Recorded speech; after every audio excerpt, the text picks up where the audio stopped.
We're ready. We hope you are. The madness starts now. Let's go.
On your mark, get set. Let's go. I can't do it. We'll do it live. Do it live! I'll write it and we'll do it live! Mister, will you please wake up, wake up, wake up, wake up, wake up?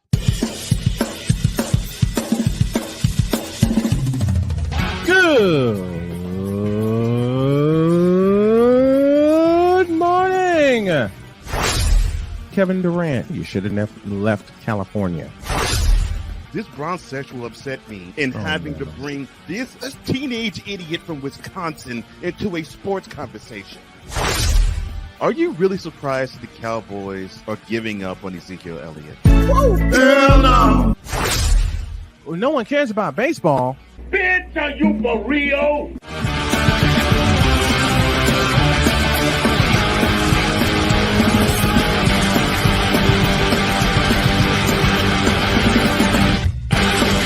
Oh, yeah!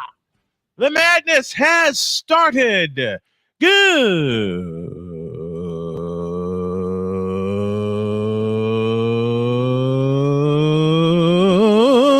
morning. Welcome to the Manic Monday edition of Snowman in the Morning. We're 5 minutes past the hour. Glad to have you all with us. We are stacked and packed with some great sports talk as we take you on a 120-minute journey of the best sports talk show in the region, across the nation and around the world. We welcome y'all watching via both Snowman Multimedia YouTube channels as well as the Shady Sports Network YouTube channel. We welcome those of you listening on WIRU-DB in Chicago, WQEE in Atlanta, KSOS in Salem, Oregon, WLEO in Baltimore, and our newest station, WJKS in Indianapolis, Indiana. Want to thank all of you for joining this morning. All right, we are going to bring back a staple, but put a twist to it. And the twist is we're going to look at some scores from yesterday as I proudly bring back the whip around presented by Fanatics.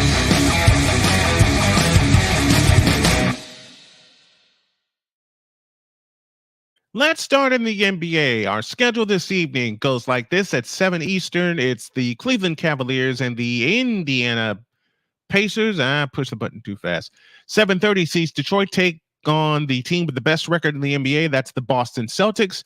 7:30, the Miami Heat take on the Philadelphia 76ers. I want you to check out play-by-play with JJ. He'll have the call on that. Trailblazers and Bulls in a 92 East Finals rematch. That's at 8 p.m. Eastern. An hour later, Minnesota goes to Utah. And an hour after that, the New York Knicks travel to San Francisco to take on the Golden State Warriors. Also at 10, the Memphis Grizzlies take on the Sacramento Kings. And at 10:30, the Atlanta Hawks will take on the Los Angeles Lakers. The sooner Braun retires, the better. How about some scores from yesterday? We start in the NBA as the Bucks beat the Suns 140-129. I believe the Suns are frauds. More on that later on in the week. Heat over the Pistons 104-101. Kyrie Irving's buzzer beater beats the Nuggets 107-105. The Magic rout the Raptors 111-96. The Celtics do the same to the Wizards 130-104. The Nets over the Spurs over the Nets 122-115 in overtime. And the Atlanta Hawks destroy the LA Clippers, proving once again that the Clippers are frauds. That final was 110-93. The Dixon Way provided the play-by-play for that game yesterday. The Dixon Way YouTube channel is one of my channels of the morning. They provide a live coverage of Atlanta sports in the form of alternative play-by-play and sports coverage. So check them out as well. Did I miss something? Oh yeah, Justin Fields has been traded to the Pittsburgh Steelers. Now there's talk heating up in Jacksonville that they're interested in Brandon Ayuk. I hope that changes. And last but not least, let's take a look at some scores in the NHL.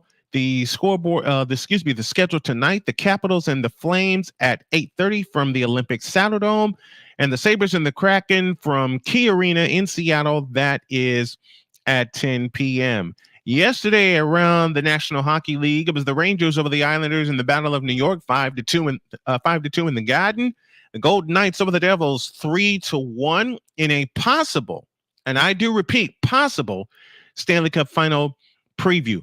Hurricanes over the Senators, that final was 7-2. It was the Penguins doubling up the Red Wings 6-3. The Winnipeg Jets over the Blue Jackets 6-1. The Blackhawks beat up the Sharks 5-2, and the St. Louis Blues beat the Anaheim Ducks by a final of 4-2. If y'all like me doing the scoreboard as well as the news inside the Whip Around, let me know in the comments below. That's the Whip Around presented by Fanatics.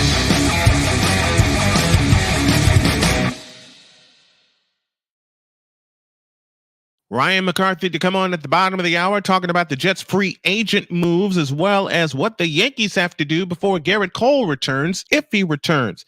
And then hour 2, I will reveal both of my brackets, and y'all will have a chance to see me pick the winners live here on this program. I've only done it once before. I'm going to do it this year, and I'm going to make it a yearly tradition going forward. Let's take a break, and when y'all get back, I have some musings I couldn't get with Victor this weekend, but in the honor of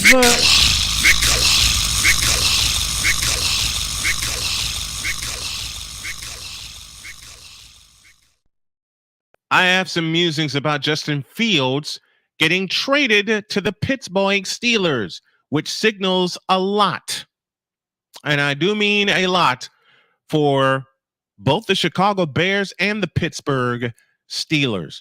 Going to hit free agency all this week as well as March Madness. And after the break also, I'll give you the tentative schedule for live streaming play-by-play on both Snowman Multimedia YouTube channels. The following is a public service announcement from Wise El Jefe, Boston.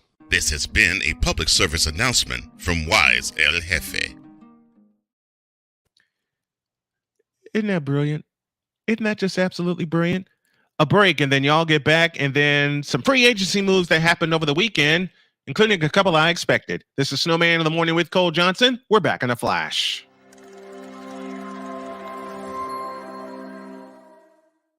Everything Boston. I love you morons.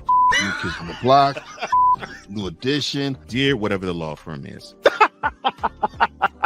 Sincerely, the U.S. Supreme Court. Ben Affleck, Matt Damon. Go yourself again, Jason Whitlock.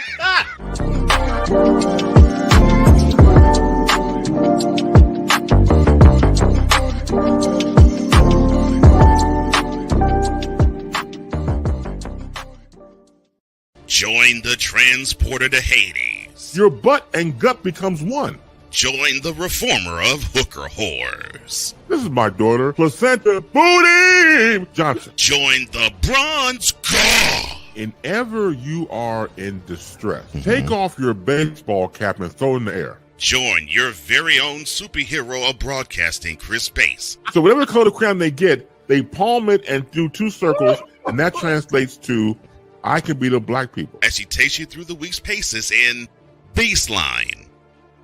Live every Saturday at 8 a.m. Eastern, 7 a.m. Central, Pacific Time Zone people, just stay asleep when this is on live and just catch the recording. Oh, I'm sorry. Exclusively on the Chris Bass YouTube channel.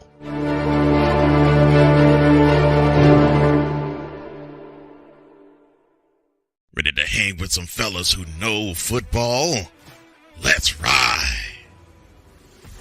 LC Muscles 28. I think they're the most overrated defense in the league. Steel Sermon. We did not trail for a single second. Tiny Tim. McCarthy is a bonehead. A Pizzle 90. I'm going with my boys. Fins up, baby! Get ready for the Four Horsemen of Pick'ems.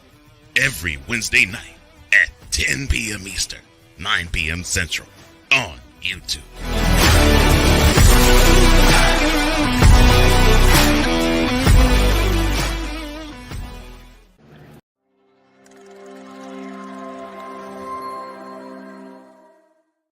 Everything Boston. I love you morons.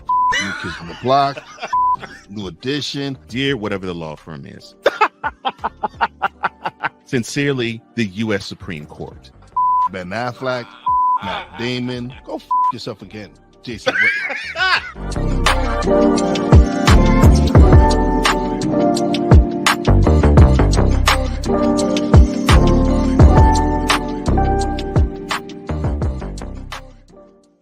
Ready to hang with some fellas who know football?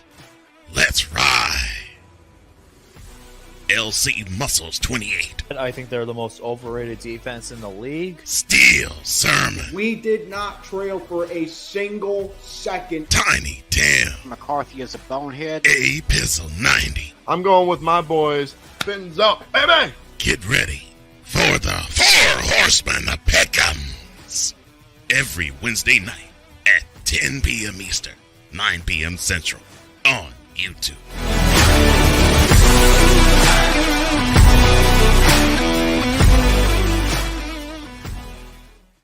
Poppy J. You got the option to cry for the government. You got the option to protest. You got the option to keep buying. But this is also an option. Wise El Jefe. We're the first tech geeks. We're the first gamers. We're the first everything.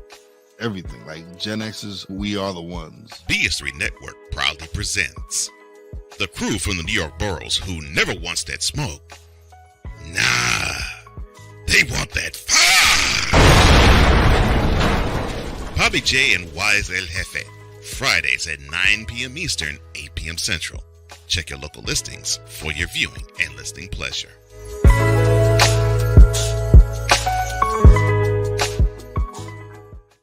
Mister, how do you operate this Twitter thing or this Instagram thing or whatever the heck? You're supposed to know all this stuff. Anyway, welcome back to the show. Welcome back to the Monday edition of Snowman in the Morning. This portion is brought to you by BetUS.com. The NBA and NHL are in full swing. Major League Baseball is on the way, but it is March Madness that is upon us. And if you want the best action, BetUS.com is the way to go. The sportsbook is celebrating their 30th year with the best action at the best time. Log on to BETUS.com and use the code Snowman for a 125% deposit match. BetUS.com, where the game begins. You can also check us out on snowmanmultimedia.com. Man, whole bunch of stuff happened over the weekend, including a trade that got my attention. And that trade involves one Justin Fields. The Bears that decided not to keep him. Quickly to the Fanatics Feedback Zone. RC, your Aces and Hawkeyes guy. Hey, Snow, what's up? What's going on, RC? I don't want nothing to do with South Carolina or LSU, and you know what I mean. Indeed, I do, unless there's absolutely just no other choice. Well, I plan to cover the women's tournament and national championship game April 6th in Cleveland. I have my thoughts about the women's Final Four, and I'll talk about that later on this week and next week because it's a two-parter. Now, to this piece of business, there has been so much talk about what the Bears should do with Justin Fields. And my wife is going to yell at me if I don't put on my glasses. Sorry about that, honey. There we go. Oh yeah, much better. Much better. Much ado about Justin Fields. Much to do with Justin Fields. So how do the Bears handle this?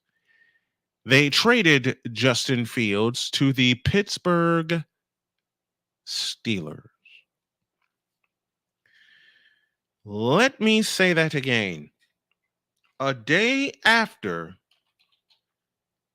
they acquired Russell Wilson,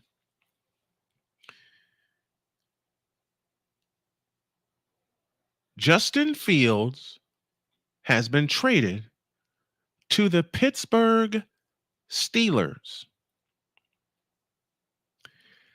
The Bears own the first pick in the 2024 NFL draft. And now with this, trading Fields to, you know what? I didn't do this right. Here's the take. Wait a minute. I even did that wrong. The Bears traded Justin Fields to the Pittsburgh Steelers for a 6th round pick that goes to a 4th round pick based on Fields' playing time. Let me read that again. The Bears are trading Justin Fields to Pittsburgh for a 2025 6th round pick that goes to a 4th round pick based on playtime.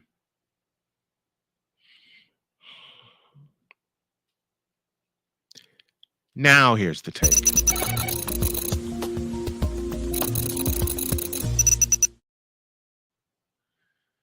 Chicago Bears, you just proved to me why you will forever be in the position that you were in. Because you traded a quarterback that you wanted to develop, needed to have the right people around him. And you got a 6th round pick in 2025.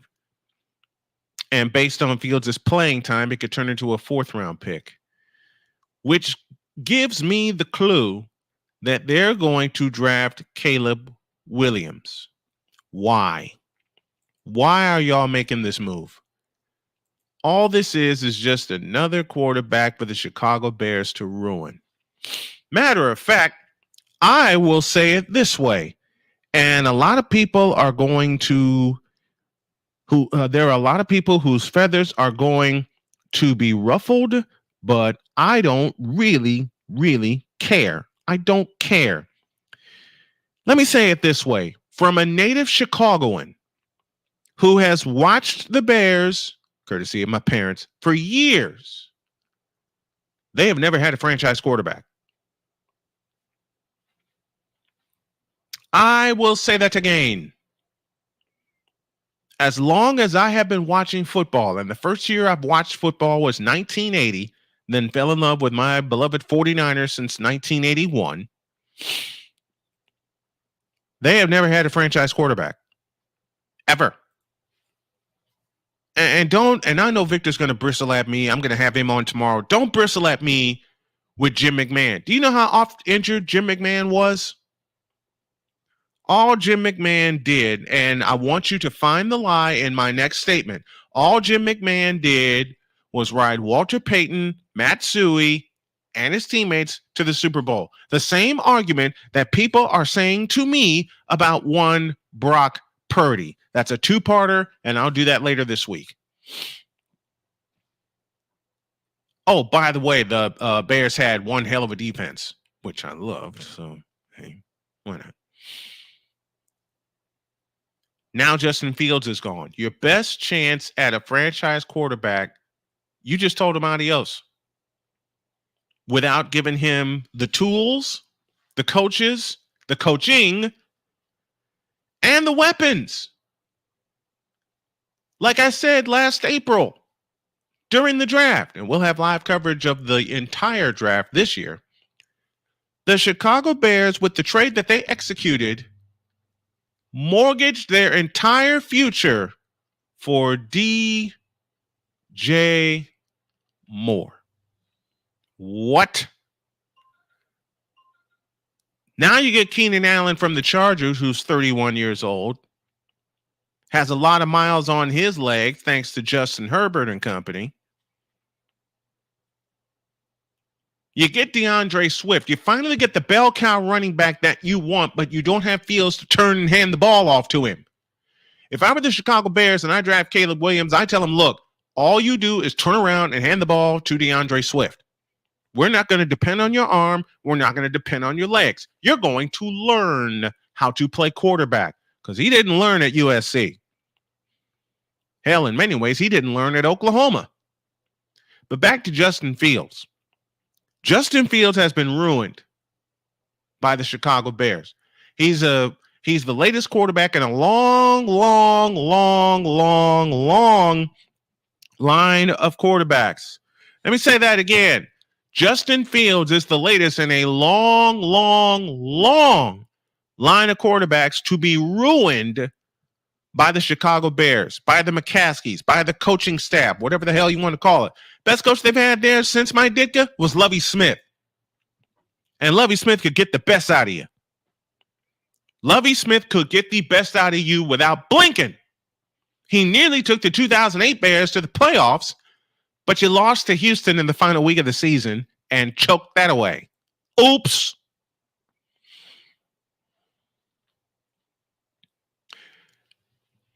And to the Pittsburgh Steelers, I say, which Justin Fields are you going to get?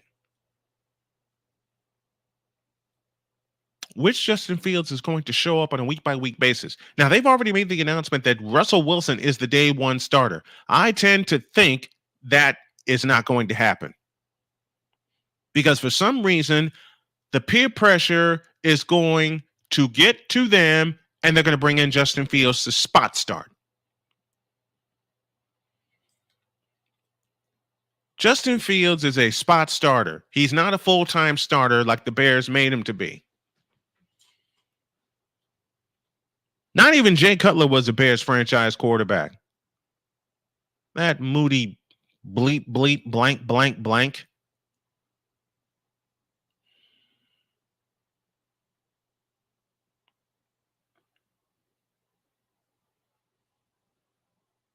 Now you got rid of Justin Fields and traded him to Pittsburgh for what? One pick? Is that how much you devalued Fields?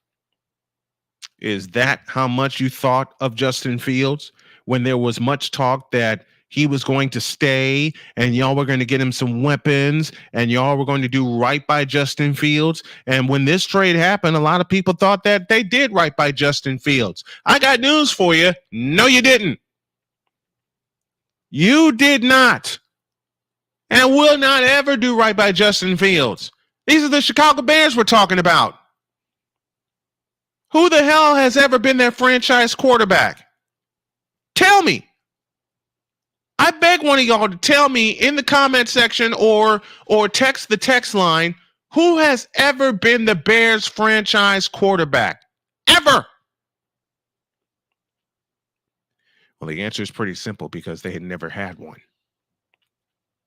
They never had that quarterback who was the guy. They've never had him. And at this point, they won't have him until they get rid of the 300-pound mannequins they call an offensive line.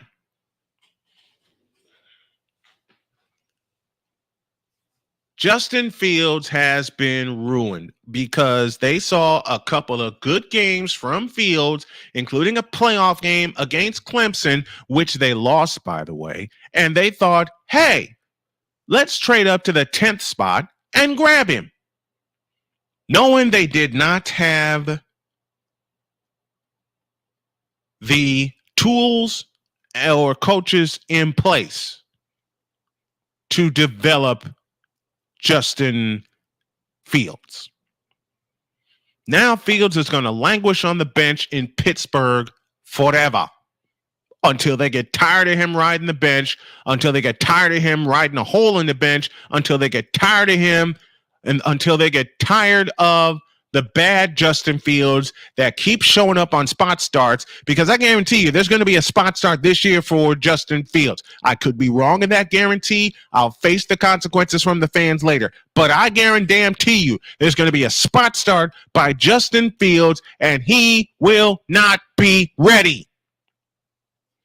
Just the same, Caleb Williams is going to be handed the keys to an old 1991 Toyota Corolla, which I've had, and not going to know how to even run the jalopy, let alone an offense like a Philadelphia or a Kansas City or a San Francisco. I even had some ridiculous soul tell me that if Justin Fields were in San Francisco, he'd run that offense better than Brock Purdy. Are you out of your rabbit-ass, rat-picking mind? And I leave y'all with this. Justin Fields is all about himself. He's not all about the team. He never has been all about the team and never will be all about the team, which is why his ass is on the bench and will remain on the bench until he clears this up, his head, between the ears. And the same thing goes for Caleb Williams. You should have kept Tyson Badgett and allowed him to be the starter. He moved the offense better than any quarterback that I would see, that I saw from the Bears, including Jay Cutler, in the past 10 years. I said it, Tyson freaking Badgett. The Bears quarterback room, or the Bears quarterback list, I beg your pardon, is starting to look like the Cleveland Browns since they returned in 1999. The only consistent quarterback, and I use the word consistent very, very loosely, was Jay Cutler. That's the only consistent quarterback that they've had in the past 10 years. And it took a miracle to have that happen. And I don't even give Jay Cutler the credit he deserves, because in 2010, they had the NFC Championship in their house against the Green Bay Packers, a team they should have beaten on the last week of the season, but old Jay Cutler threw a pick, which sealed a 10-3 loss at Lambeau Field. They had already won the Central Division, or NFC North Division. I still call it Central. I don't care. They had won the Central Division. They secured home field advantage for at least the first 2 rounds. The top seed got knocked off, which means the second-seeded Bears played the 6th-seeded Packers for the NFC Championship, and they allowed a 50% Aaron Rodgers, meaning he was injured, to walk down the field and sock them in the mouth and kick him in the ass. And they haven't recovered since. And that was with Jay Cutler at quarterback. And you're going to trust Caleb Williams to run that offense? Even with a brand new offensive coordinator and Shane Waldron? How long will Shane Waldron last? My other question is this: how long will Caleb Williams last? You need to sign a stopgap. And this is me making this suggestion to the Bears of signing a stopgap quarterback while they allow Caleb Williams to develop. Hey, you know what the crazy part is? The Bears have had nothing but stopgap quarterbacks since 1986. And they will continue to have stopgap quarterbacks until they get some coaches in the house that actually want to develop them. And that actually starts up top when the McCaskies decide to sell the team to someone who's competent in football and tell everybody bye-bye. Everyone's saying Ryan Poles making moves. No, he hasn't, because he hasn't made a significant move to help this team. Are you kidding me? So get out of my face with this Justin Fields talk, and get out of my face with this Caleb Williams talk. Look, I used to live in the state of Missouri. I am 51 years old, and these 4 eyes have one simple sentence: I will believe it when I see it.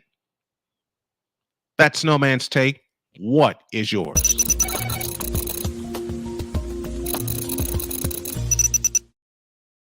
Phew.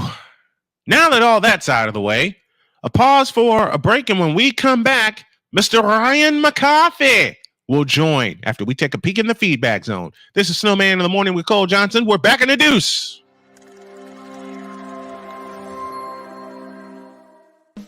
Attention sports fans, looking for the ultimate gear and apparel to show your team pride? Look no further than Fanatics, the #1 destination for sports enthusiasts. Visit snowmanmultimediasports.com today and shop a wide selection of officially licensed merchandise from your favorite teams and players. From jerseys to hats to accessories to collectibles, Fanatics has it all. Don't miss out on the chance to elevate your game day experience. Head over to snowmanmultimediasports.com/fanatics and gear up like a true fan with Fanatics. Officially licensed everything.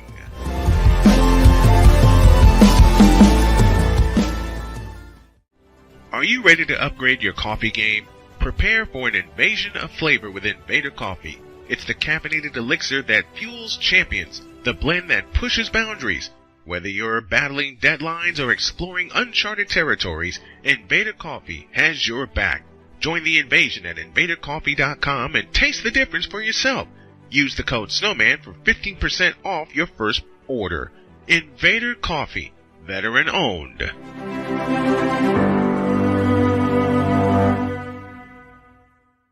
Hey, Eagles fan. Join my man Cool McCain and a host of others as they break down every single game, every single week in an objective manner, and also from a fan's perspective as well. Remember, this cast feels just like you. Nobody likes you.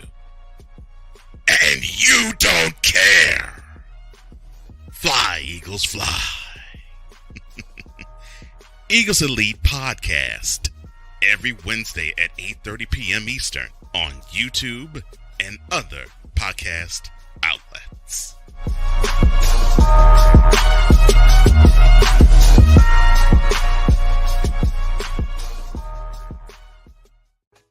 Mister, how do you operate this Twitter thing or this Instagram thing or whatever the heck?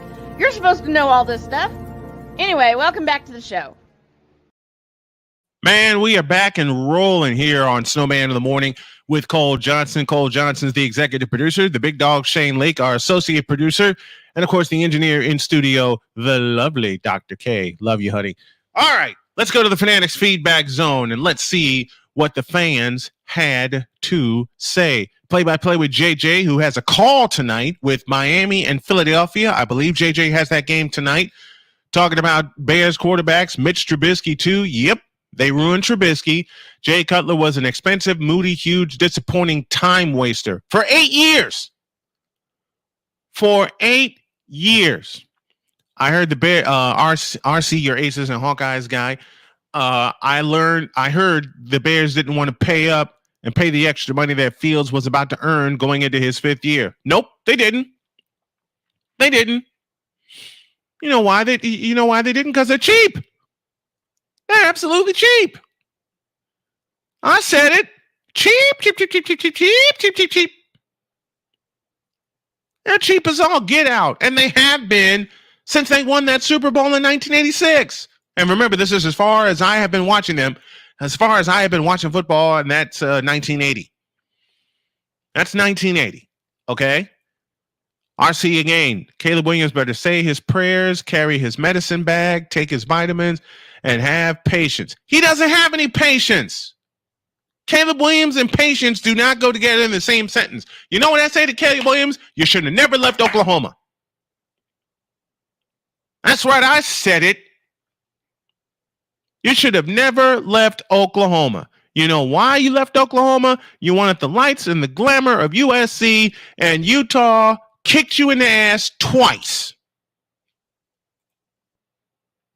That's what you get, Caleb Williams. And now every other team that sees you is going to kick you in the ass because you've been handed the keys to a 91 Toyota Corolla with the engine blown to bits. If I'm proven, and I always say with a disclaimer, if I'm proven wrong, I'm proven wrong. Won't be the first time, won't be the last time. But I don't think I'm wrong on this one. It's going to take at least 2-3 years for Caleb Williams to develop into the quarterback that they want him to be. If that. Might take 4 or 5, given this organization. Beginning Friday, we'll have live coverage of the men's and women's NCAA basketball tournament as we feature Caitlin Clark and the Iowa Hawkeyes for the women and Boo Buie and the Northwestern Wildcats for the men. Go to youtube.com/@SNWMN Multimedia, our new channel, to follow all of the action. Speaking of action, let's have some coffee.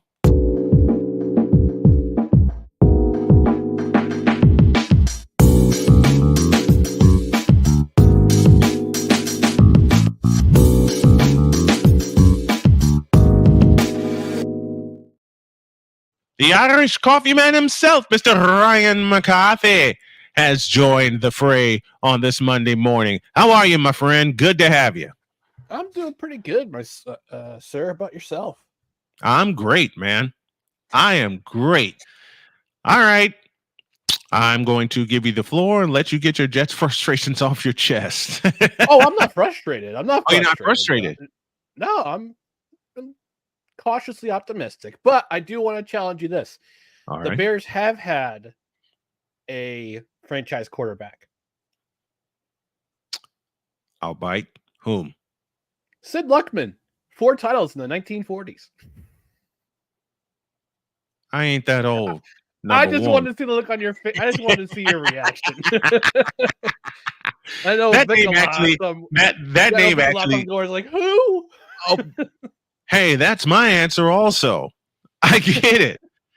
I get it. And I love it because I know people will say, "Well, what about Sid Luckman?" I'm only 51. I don't know who the hell Sid Luckman is. I'm only 46. I just looked it up. I knew that name was familiar. I'm thinking to myself, yeah, Sid Luckman. Yeah, I knew that name was familiar. All right, what's in the brew this morning? Oh, I finished my coffee a while ago, but I had myself some OG Invader coffee. Had some K-Cups. Had some K-Cups available, but undergoing renovations at the old homestead here, which are just about complete. And good. Got ourselves a nice brand new kitchen. So good. Great. Yeah. Very good. Very good. All right. You want to talk free agency with the Jets? What happened? All right. So apparently when Aaron Rodgers speaks, the Jets had to listen. So they went out and got themselves some offensive linemen to help veteran offensive linemen. But I mean, every fan was expecting Joe Douglas to make a splash in free agency, and this is not the year. This was not the year. Right. They've done the last 2 years. Picking up Alan Lazard and Lincoln Tomlinson, who is see you later. CJ Uzama. I know you said who? Yeah, CJ Uzama. Ty Conklin. They weren't. I don't think they were going to make the splash in free agency, and they really didn't need to. The only thing I really needed to concentrate on was getting some depth on the offensive line, because that has been the one bugaboo for Joe Douglas since he came on board. Right. In 2019. He's nailed every other position. He's nailed wide receiver in the draft with Garrett Wilson. He's nailed running back, Breece Hall. I don't know who's happier right now between Breece Hall and Aaron Rodgers with the guys they've signed. It's just a matter of remaining healthy. Because they had 13 different offensive line combinations last year. That's unsustainable. Yikes. So hopefully Tyron Smith stays healthy. Hopefully. I'm hoping. Yeah, they bring back Morgan Moses for a 4. They not only did they have to Morgan Moses right tackle. Oh, right tackle. Yeah, right tackle. Okay. But they dealt a 4th round pick, but they got, I think, a 6th round pick in return in addition to Moses, so they actually gained a little bit. Yeah. Bringing John Simpson to play a left guard. And then the line is solid. You just got to remain healthy. That's the biggest concern. And yeah, they're not done. I guess Mike Williams here. Okay. So Joe Douglas, hear me out. Hear me out. My bald bearded elite brother. Hear me out. Stop bringing guys who are always injured. Mike Williams, wide receiver. Mm-hmm. He's always on the IL. Yeah. Always on the IL. And apparently they're hosting Jadeveon Clowney for a week or for a couple days. I guess he's visiting this week. So we'll see what happens. We'll see what happens there. Isn't he done yet? No, he had a pretty decent year with Baltimore last year. I think he had 9.5 sacks and had a bunch of tackles. But it's line depth. Bryce Huff wound up going to Philadelphia, which I was a little sad about. But he's a homegrown guy who was undrafted. Right. And great year. I mean, you can see his development over the last 4 seasons. Yeah. And last year was just an amazing year. But the Jets couldn't afford to keep him. And Philadelphia was willing to throw the bag at him for 3 years, 51 mil. I say go get it. From where you were in 2020, he was undrafted. An undrafted free agent in 2020 and has slowly developed in one of the best edge pass rushers, I think, in the NFL. Yeah. And so I say, to which I say, I'm going to miss that. I'm going to miss that dude on the edge. But a couple studs with Jermaine Johnson and Will McDonald, who I think are going to be the best 1-2 combo on the edge, hopefully in the next 5 years. So it's a I would say a quiet free agency period for the Jets, but I kind of saw this coming. Coming. They needed some offensive line help. They got the offensive line help. Let's see if they can get a veteran complimentary receiver who's not Mike Williams, because I don't want to see him on the training table every other week. Every other week, right. And I'm just curious to see what they do in the draft. It's 40 plus days until the draft. So I'm kind of curious to see what they do at number 10, or if they're willing to trade down or trade up. See what they get. Yeah. It's gonna be a weird. I figure this is going to be a weird off season with the lack of big names and I think that they're going to bring in. But I'm just curious to see what's going to happen in the draft, because I think what's going to happen was that the Jets are going to trade down because they don't have a second round pick. Right. They give that to Green Bay. So I think if they trade down, they can swap draft positions with somebody and then get a second round pick out of it. I'll be happy. And they pick some more offensive line depth, or there's a wide receiver, because this draft is going to be quarterback, offensive line, and wide receiver. It's just going to be that kind of draft. So if they can get a complimentary piece for Garrett Wilson, I'll be happy with that. But my concern is I want to see them get. I mean, they're going to trade. I saw a tweet. Did you see this tweet from Damian Woody about what he said about the 2021 draft class? No. What did he say? Please find the button and hit that quote button. Oh boy. Oh yeah. All right. Damian Woody said, quote. Those quarterbacks in the 2021 draft got traded for a ham sandwich. Close quote. Do that again. Quote. Those quarterbacks in the 2021 draft got traded for a ham sandwich. Close quote.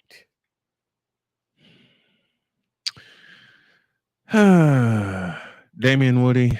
Stop it. Get some help. He's right, though. Mac Jones. He is. Mac Jones to Jacksonville for a 6th-round pick. 6th-round pick, yep. Justin Fields go to the Steelers for a conditional 4th. Zach Wilson's probably next to the Zach Wilson's a very conditional 4th-round pick. It's going to turn to a 6th-round pick if those conditions don't get met. Zach Wilson's on the trading block. I don't know who's going to take him. Maybe the CFL, maybe the Arena Football League. God bless whoever takes him.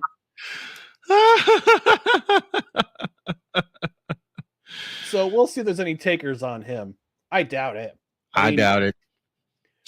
I doubt it. I did hypothesize during last season. Banish him to the Ottawa Red Blacks. Oh, don't do that. Don't do that. With the quarterback with the quarterback injuries and all that stuff they've had to have happen to them last year. No, I would wish that upon them. Have him sit behind Trey Jones in Edmonton. Trey Ford. Thank you. Yeah. Trey Jones. Well, Trey Ford. We'll get in line because Malik Henry, formerly of the Albany Firebirds, is in camp this year too. Oh boy. Yep. Oh jeez. What else you got on your mind this morning, sir? Yeah, I figured out I was today years old when I found out that Caitlin Clark was in the Albany bracket for the NCAA women's tournament. Yep. I may have to get myself some media creds to see what days. I don't know what the days are for the games. I'm just looking at the bracket. Friday and Sunday. Okay, so if they win, if they advance out of their group, that regional will be probably Friday and Sunday. Yep. Too. Yep. I reckon Friday and Sunday because they play opposite of the men. Mm-hmm. Okay. They play opposite of the men because the men play Thursday and Saturday. Right. And then oh man, I just thought of this. I'm glad I'm looking at this. I don't think they've announced the times for the women's tournament yet. They haven't, but I'm guessing it'll go Friday through Monday. The men go Thursday through Sunday because some play Thursday, and then some play Saturday. Some play Friday for the men, so the women will go the opposite, Friday through Monday.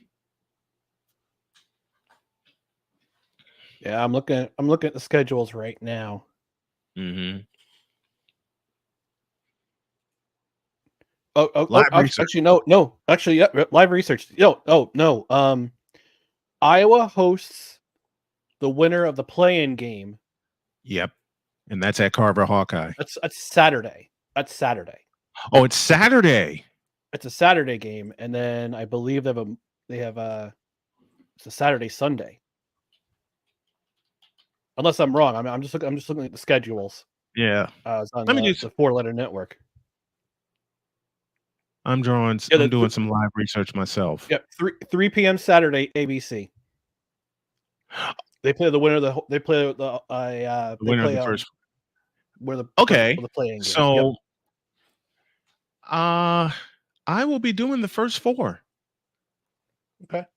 I think it's on campus.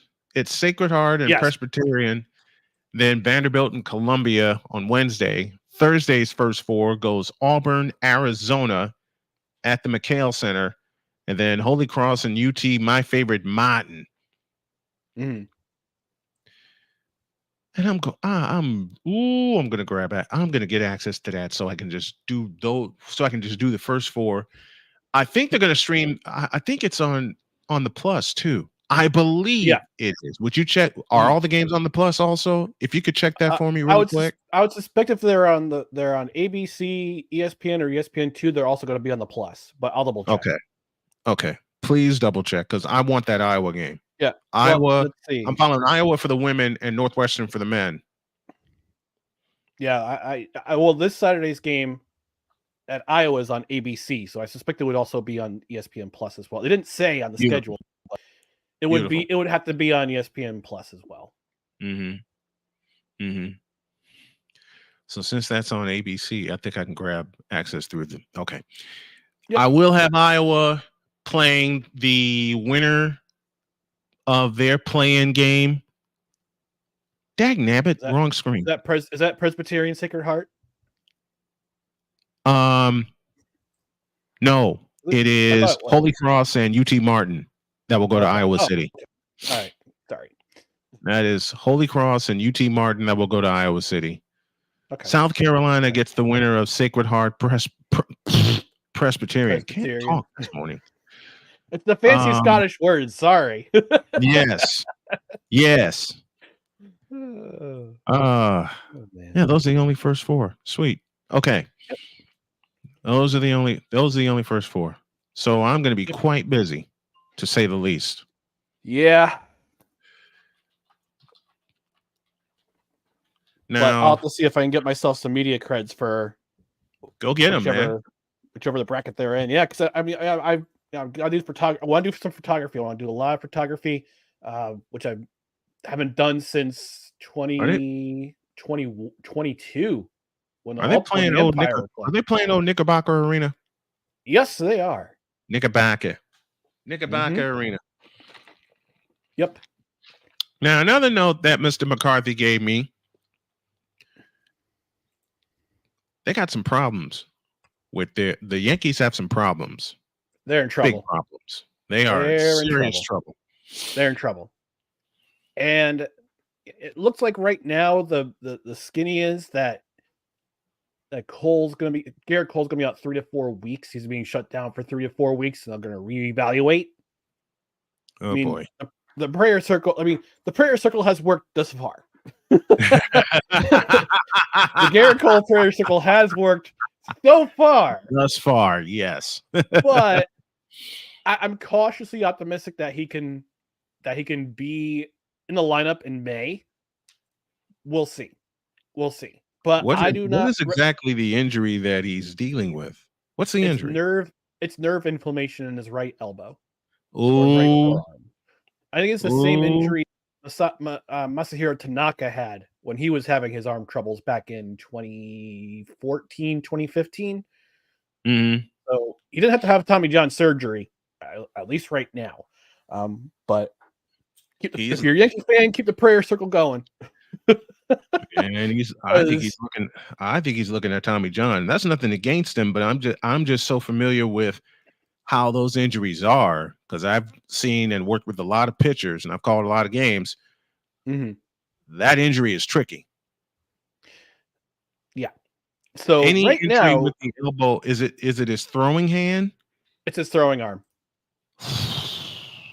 Yeah.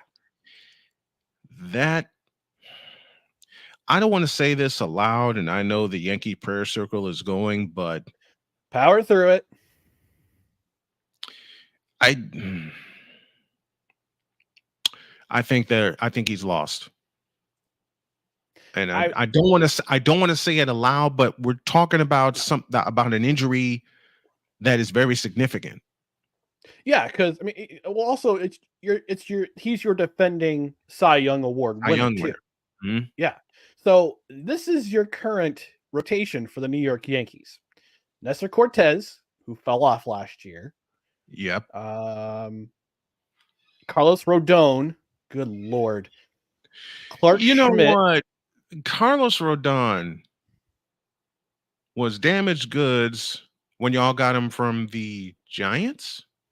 Because I didn't know the White Sox traded him to the Giants. Yep, because he was a free agent. And he was a free agent and wound up signing with the Yankees, but I think he didn't get his first start until I think August of last year because he was having so many back problems. Yep. So Carlos Rodon, Clark Schmidt, who is okay, and Marcus Stroman, who I would have liked to have in 2017 when he was lights out in the World Baseball Classic. Yep. But 32-year-old Marcus Stroman hadn't done a doggone thing since. Not since his days with the Blue Jays.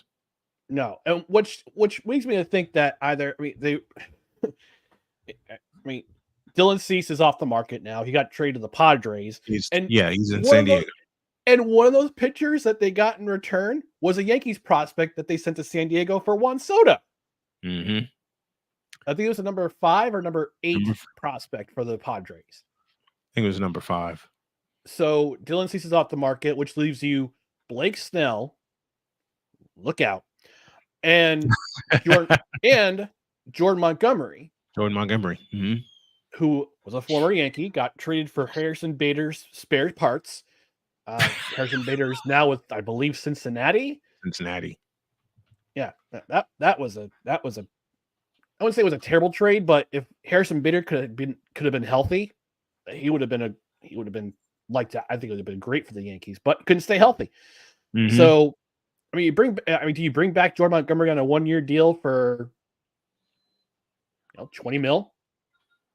15 Maybe. mil? I mean, there's no salary cap in baseball, so no, there isn't. You know who's in line? You know who's pursuing Blake Snell right now? The Astros. Well, if there's one team that can help him out, it's the Astros. Whatever Mm-hmm. problems he's had, because he hasn't been good since Tampa Bay. Yeah, since 2020. Hasn't been the same since he left Tampa Bay and went to San Diego. So he's streaky as all get out. He is. And just imagine that rotation with 2 lefties. Well, now you got Blake 3 Snell lefties. I mean, the Astros rotation. Okay, I'm sorry. I thought the Yankees rotation. Blake Snell, Framber Valdez. I don't know if Verlander's coming back, but man, I'm gonna scare some people this week because I am actually gonna start talking a lot more baseball. Yes, man. A black man talking. Whoa! Hold on. No. You didn't do it right. Go. Wait a second. A black man talking baseball? Excellent. And by the way, since we're on the topic of New York media teams, yes, New Jersey Devils ain't going to the playoffs this year. Damn. Yeah, they fell off big time. Damn.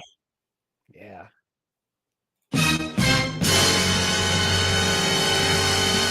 I know that tickles Wise El Jefe's fancy because he hates the Devils. Damn. So, but I hope the Rangers lose in the first round. Like emotional damage. Thank you, Stephen Hay. Yes. Oh, gracious. All right, my friend. Love you very much. Thanks for stopping by. As always, that is Ryan McCarthy. All of our guests appear via the Invader Coffee Global Guest Line. Thank you very much, my friend. I really appreciate you. Thank you. Tune in tomorrow night, 8 o'clock Eastern. No credentials required. Me and Dustin are back talking more. We're continuing to drink from the fire hose that is the NFL free agency market. We actually might talk a little bit the fact that Clayton Clark might be coming to Albany. We might talk a little women's basketball too. So you don't know. Have fun. Yes, sir. If you got a spot for me, let me know. Have fun because I'll be covering the women's tournament. Thanks, man. All right. Thank you.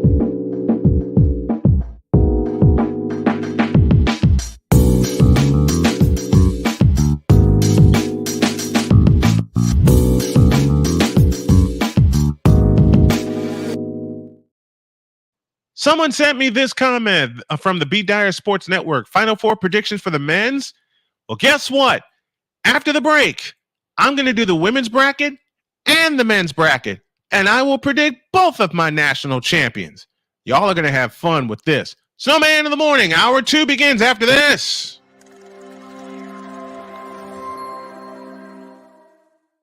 Everything Boston. I love you morons.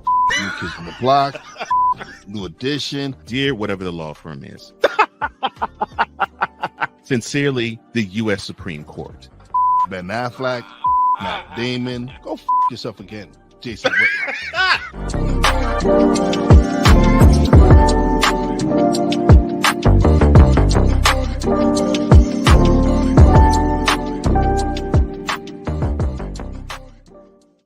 Join the transporter to Hades. Your butt and gut becomes one.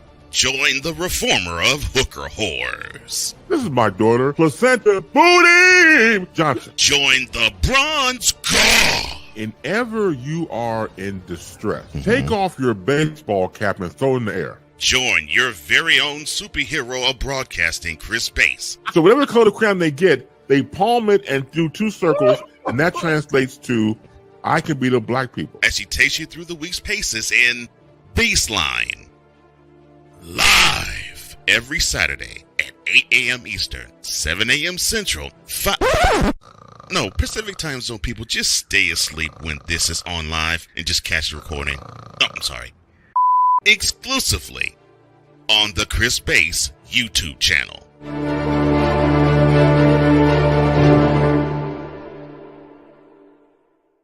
Ready to hang with some fellas who know football? Let's ride. LC Muscles 28. I think they're the most overrated defense in the league. Steel Sermon. We did not trail for a single second. Tiny Tim. McCarthy is a bonehead. A Pizzle 90. I'm going with my boys.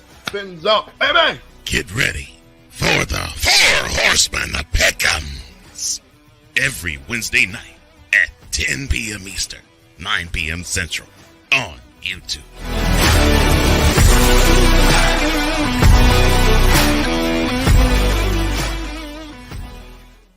Mister, how do you operate this Twitter thing or this Instagram thing or whatever the heck? You're supposed to know all this stuff. Anyway, welcome back to the show. All of our guests appear via the Invader Coffee Global Guest Line. It's presented by Invader Coffee. They aim to serve only the highest quality organic air-roasted coffee beans sourced from free trade farms all over the world. The best coffee at an affordable price. Log on to invadercoffee.com, place your order, use the code Snowman for 15% off. Invader Coffee, fuel for the fearless. The brackets are next on Snowman in the Morning with Cole Johnson. Back after this.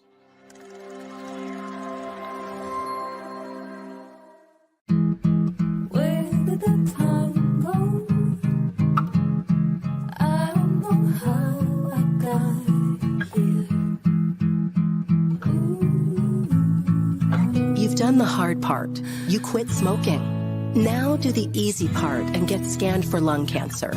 If you smoked, you may still be at risk, but early detection could save your life.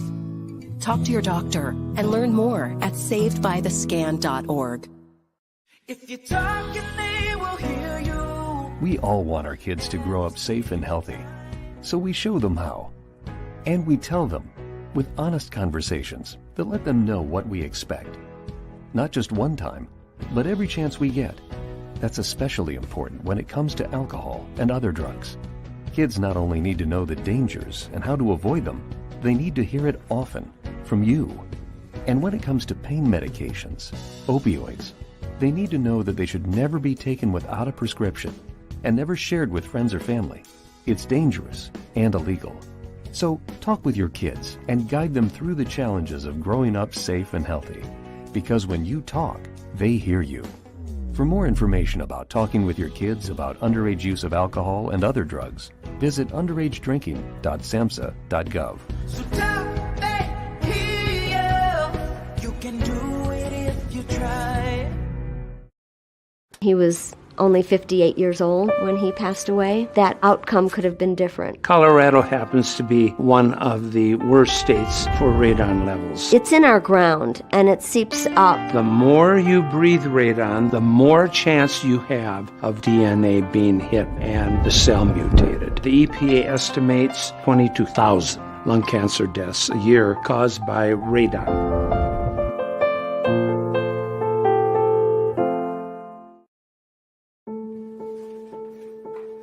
We all make choices.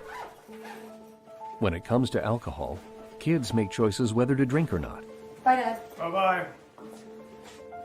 Remember, I'm going to Alex's party tonight and sleeping over. Have fun. Hey, have a seat for a second. Remind me about that party again? Alex is just... And adults make choices whether to talk about it. That's true of parents and every other trusted adult in a kid's life. Kids want to know our expectations when it comes to alcohol and other drugs. They want guidance and honest answers to their questions, and it makes a difference when the message is consistent and part of everyday conversations. So talk with your kids and help lead them on a positive path. Because when you talk, they hear you. For more information about talking with your kids about underage use of alcohol and other drugs, visit underagedrinking.samhsa.gov. Mister, how do you operate this Twitter thing or this Instagram thing or whatever the heck? You're supposed to know all this stuff. Anyway, welcome back to the show.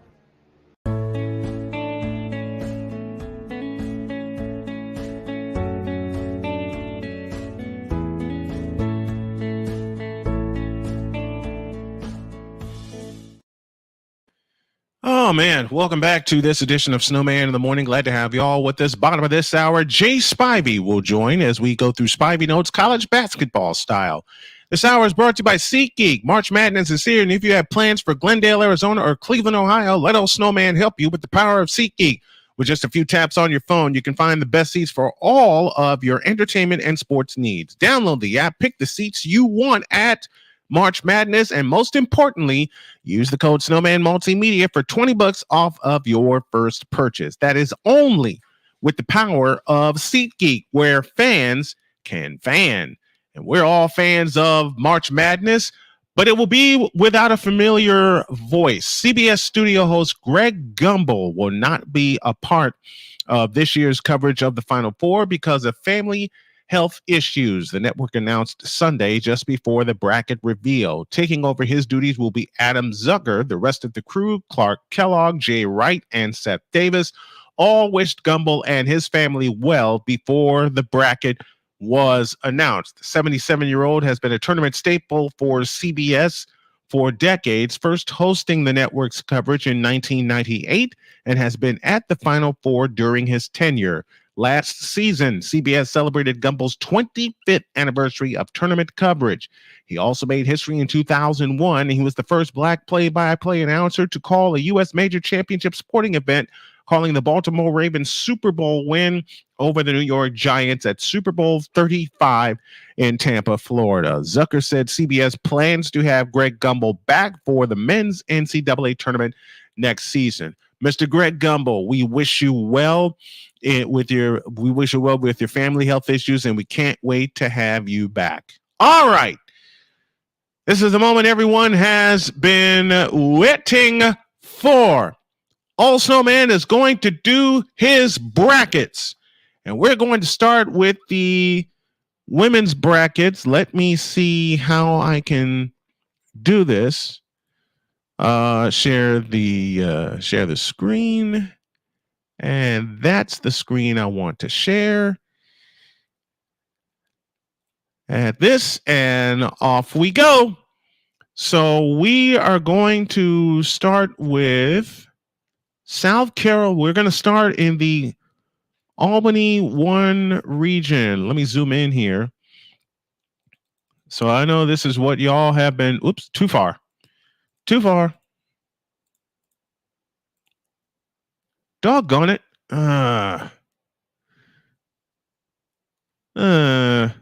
Dagnabbit. Go back. Okay, there it is. Do that. So I'm just going to have to keep a wide angle on this. Okay, here we go. Let's start with the let's start with Albany here on the left side. The number 1 overall seed is South Carolina. They will easily advance. The 8-9 game goes North Carolina and Michigan State. I don't know about either one. I don't know about either one of these teams, but you know what? I trust North Carolina to get the job done. Oklahoma and Florida Gulf Coast. We're going with Oklahoma. Indiana and Fairfield. All of my doctors are Indiana fans, and they would not like me if I picked anybody else, so we're going to go with Indiana. Nebraska, who scared the heck out of Iowa in the Big Ten Women's Championship, will get 11-seeded Texas A&M. We're going to go with Nebraska. 3rd-seeded Oregon State with Eastern Washington. Going to go with Oregon State. Picked all the high seeds so far. Ole Miss and Marquette, the 7-10 game.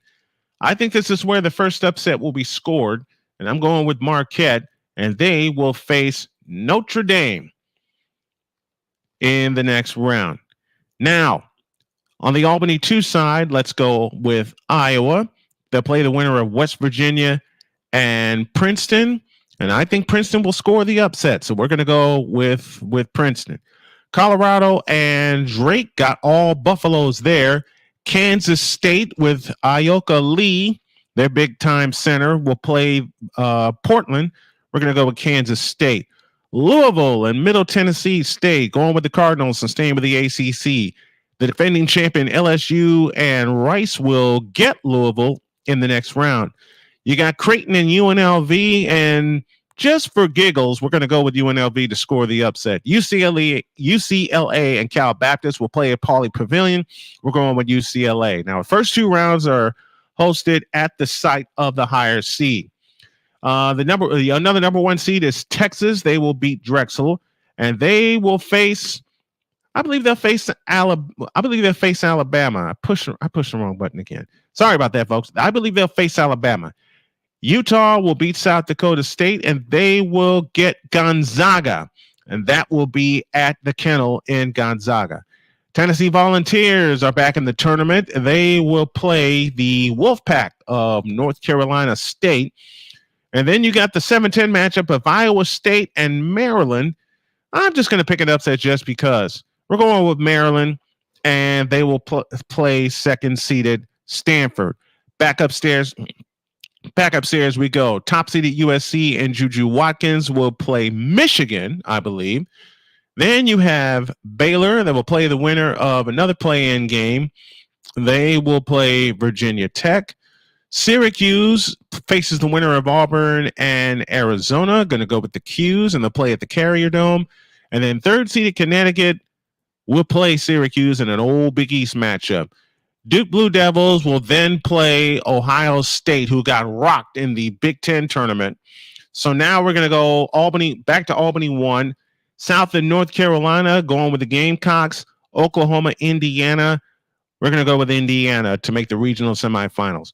Nebraska, Oregon State going with the Beavers, and they will get Notre Dame. And then it will be South Carolina taking on taking on Notre Dame. And then to win that game, I'm going with an upset. I'm going with Notre Dame. Now, I could be totally wrong in doing this, but we'll see how it goes. Iowa will win over Princeton, and they'll get Kansas State for the 3rd time this year. It's going to be a rough road for Iowa to get to the Final Four, but more of my picks go like this. Louisville will win. No, check that back. LSU will win, and they will play UCLA. Iowa will get the best of Kansas State, and they will play LSU in a rematch, and this time Caitlin Clark and Iowa will get them. So 2 of my Final 4 goes Notre Dame and Iowa. Now, to the Portland brackets. Texas and Alabama, we're going to go with Texas, and they will play Utah. And Tennessee, who holds the 4th seed, will go down against North Carolina State, and Stanford will host them. Texas and Utah, 1 versus 5. Let's go with Texas, and they will play Stanford. And this is the part. This is the toughest, one of the toughest picks I've ever had to make. So we're going to go with Stanford. Tara Vandermeer always has something up her sleeve. USC and Michigan, got to go with Juju Watkins and USC. They will play Baylor in the regional. Syracuse and Connecticut, got to go with Paige Beckers in Connecticut, and they will face second-seeded Ohio State. And it will be USC that will take on Connecticut because Ohio State has some chinks in their armor after they got rolled by Maryland in the Big Ten tournament. And I'm gonna score an upset. Connecticut will get the best of USC. So we have our Final 4. It's Notre Dame and Stanford, Iowa and Connecticut. It will be a couple of great games on Friday night.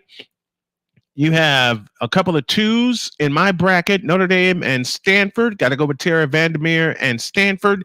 Iowa and Connecticut will play about 4 overtimes, and each will have about 200 points, but I'm going with Caitlin Clark and Iowa. And finally, you have a championship game for the ages. The Stanford Cardinal and Tara Vandermeer and Lisa Bluter and Iowa. And I rolled with them at the top of the season. I'm going to roll with them at the end of the season. I believe Iowa will cut the Nets down to win the title. So we're going with Iowa. I will take care of that in just a moment. I know I got to sign in and everything like that. Those are my women's picks. So we're going to take a break. I'm going to log those in, and we'll do the men's picks right after this.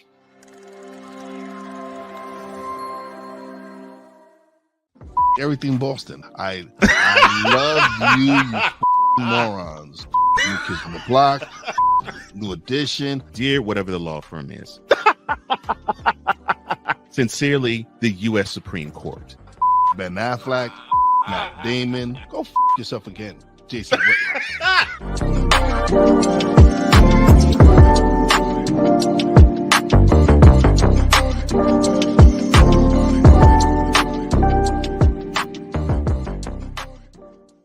Ready to hang with some fellas who know football?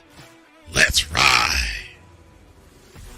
LC Muscles 28. I think they're the most overrated defense in the league. Steel Sermon. We did not trail for a single second. Tiny Tim. McCarthy is a bonehead. A Pizzle 90. I'm going with my boys. Fins up, baby. Get ready for the Four Horsemen of Peckham's. Every Wednesday night at 10 p.m. Eastern, 9 p.m. Central on YouTube.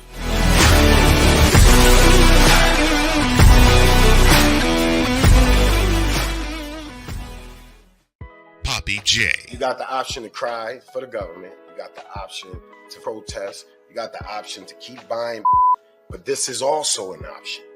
Wise El Jefe. We're the first tech geeks. We're the first gamers. We're the first everything. Everything. Like Gen X's, we are the ones. BS3 Network proudly presents the crew from the New York boroughs who never wants that smoke. Nah, they want that fire. Poppy J and Wise El Jefe. Fridays at 9 p.m. Eastern, 8 p.m. Central. Check your local listings for your viewing and listening pleasure.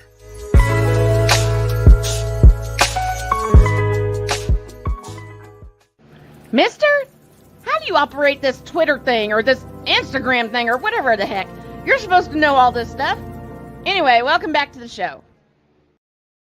This portion is brought to you by Fanatics. Who is your favorite player, team, or league? You can support them with Fanatics, the ultimate place for gear and apparel. Log on to snowmanmultimedia.com/fanatics and shop a wide selection of officially licensed merchandise from your favorite teams and players. Visit snowmanmultimedia.com/fanatics and gear up like a true fan with Fanatics. Officially licensed everything.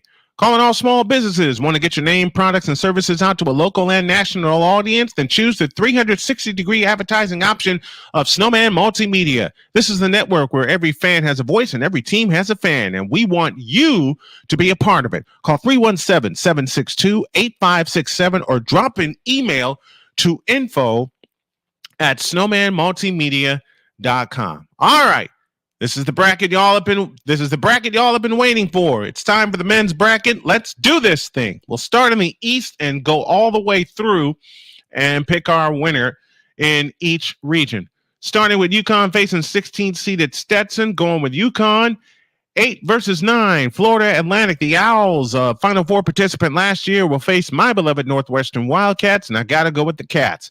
San Diego and UAB, got to go with San Diego State, another Final Four participant last year. They get the winner of Auburn and Yale, and it will be Auburn that will pull the trigger. BYU and Duquesne, as my wife pronounced them, we were on a date one night. I'll take BYU over Duquesne. And ILLINI, they will face Morehead State, and they will beat Morehead State. Washington State, number 7 faces number 10 Drake. Here's my first upset. Drake will get the better of Washington State, and South Dakota State and Iowa State, 15 versus 2. You get second-seeded Iowa State for the Drake Bulldogs. Well, UConn and Northwestern, the defending national champions, will move on. and end the Cinderella season for Northwestern. As much as I hate to say it, got to call it right down the middle. They'll get San Diego State in a championship rematch. Illinois will be next to move on. They will play Iowa State.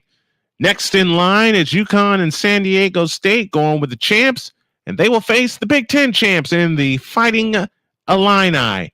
Now, I'm going to make a stupid pick. I'm warning y'all ahead of time. I'm going to make a stupid pick.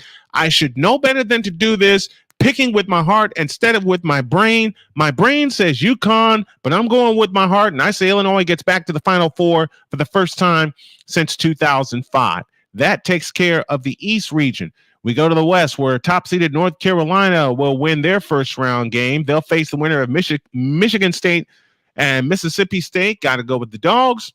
St. Mary's against Grand Canyon, the Antelopes. Go with St. Mary's. Alabama and Charleston, go with Alabama. Clemson will get, that's New Mexico. Clemson will get New Mexico. I'm going with New Mexico. Heck with it. I'm going with New Mexico. Baylor versus the Ivy League champs in Colgate. We're going to go with Baylor. Dayton and Nevada. And we're going with Dayton. They will face second-seeded Arizona. North Carolina and Mississippi State. I'm going to call for an upset. Mississippi State will take down top-seeded North Carolina, and they will play Alabama in an SEC regional semifinal. Baylor is next, and they will get second-seeded Arizona. Mississippi State will score another upset. They will face second-seeded Arizona, and it will be the Arizona Wildcats that will go to Glendale, not that far away, and play in the Final Four. To the Midwest bracket we go. Purdue faces a play-in winner, going with Zach Edey and Purdue. They will get the Frogs of TCU, and I'm just flying through these. Gonzaga is next. They will advance, and they will play Kansas. South Carolina and Oregon. I'll go with South Carolina. They get the winner of Creighton and Akron. Got to go with the sharpshooting Blue Jays. 7-seeded Texas will get a play-in winner. They will win, and they get number 2 Tennessee. Second-seeded Tennessee. Purdue and TCU I have in this bracket, and you know what? The heck with it. I'm going with TCU. I don't trust Purdue if they get this far. Gonzaga and Kansas got to go with the Bulldogs. South Carolina and Creighton going with the Gamecocks, and they will face Texas in the regional semifinal in the Midwest. TCU and Gonzaga going with the Dogs, and they will face the Horns, and I got the Horns going to the Final Four in Arizona. Back upstairs, we go to the South Division, and top-seeded Houston will get Longwood, and they will face the winner of Nebraska and Texas A&M, and I'm going with Nebraska. That's the matchup analysis. I didn't want to do that. I wanted to do that. Wisconsin will take on James Madison. Why am I stuck? Why am I feeling an upset here? I'm doing this off of feel, folks. I'm doing this strictly off of feel. But I'm going to go with Wisconsin, and they will take on Duke in the next round, in the round of 32. North Carolina State will get Texas Tech. I'm rolling with the Wolfpack. The ghost of Jim Valvano lives, and they will take on the Kentucky Wildcats. Florida will get a play-in winner, going with Florida, and they will face second-seeded Marquette. To the round of 32 in the Midwest, going with top-seeded Houston, and they will play Wisconsin. I got Wisconsin taking down Duke. The ghost of Jim Valvano lives. They'll take down Kentucky, and they will face the Marquette Warriors. And I know they're called something different, but I'm actually sweating here doing these picks. Houston and Wisconsin in the regional semifinal in the South. Going to stick with Houston, and they will take on the ghost of Jim Valvano and North Carolina State.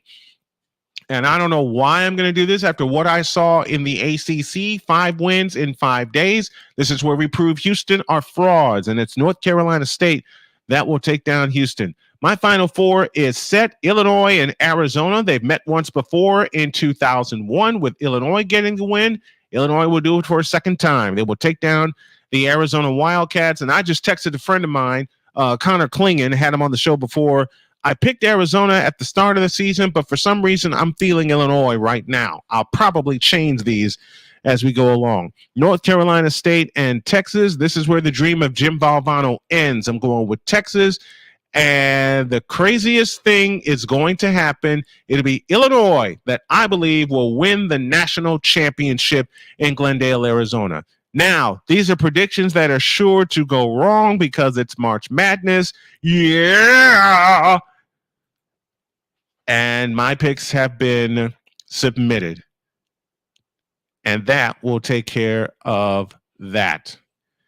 Boy, that's only the second time ever I have done my picks live on the air, and I believe we're going to make this a yearly tradition of doing my picks on the air. And I love doing it.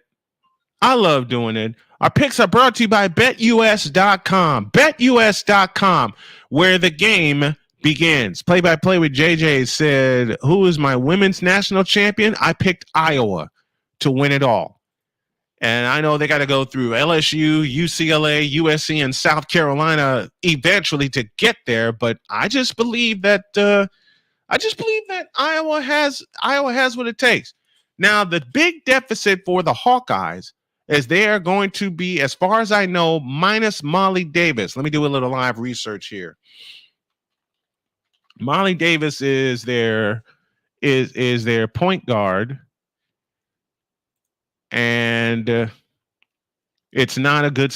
Reading this right now, we go to Hawk Central.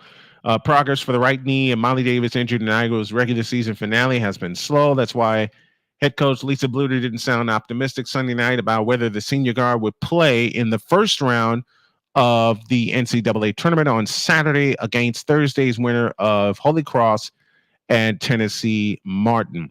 Bluter said, quote, she's not on crutches, but she's still limping. Not a good sign. I was hoping she'd be further along by now than she is. I'm not saying she will or won't play this weekend. I don't know, but it's not as good as I was hoping it would be by now, close quote. They won the Big Ten tournament without Molly Davis. Now they're into the tournament. They are a number one seed, rightfully so. I think they'll get their first win and allow Molly Davis to heal. Jay Spivey is next after the break.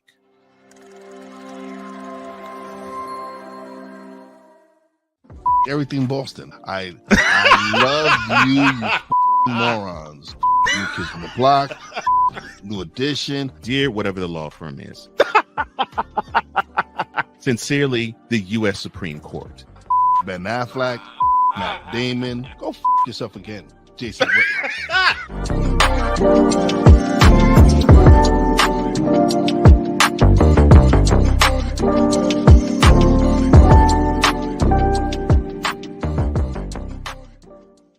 Ready to hang with some fellas who know football? Let's ride. LC Muscles 28. I think they're the most overrated defense in the league. Steel Sermon. We did not trail for a single second. Tiny Tim. McCarthy is a bonehead. A Pizzle 90. I'm going with my boys. Fins up, baby! Get ready for the Four Horsemen of Pick'ems. Every Wednesday night at 10 p.m. Eastern, 9 p.m. Central on YouTube.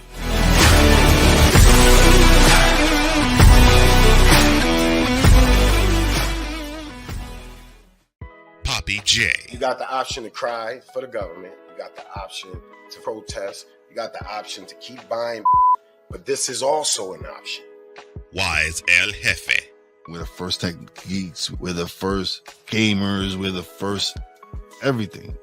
Everything. Like Gen X's, we are the ones. BS3 Network proudly presents the crew from the New York boroughs who never wants that smoke. Nah, they want that fire. Poppy J and Wise El Jefe. Fridays at 9 p.m. Eastern, 8 p.m. Central.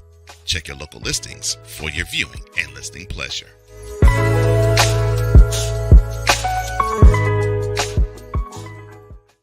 Mister, how do you operate this Twitter thing or this Instagram thing or whatever the heck? You're supposed to know all this stuff. Anyway, welcome back to the show.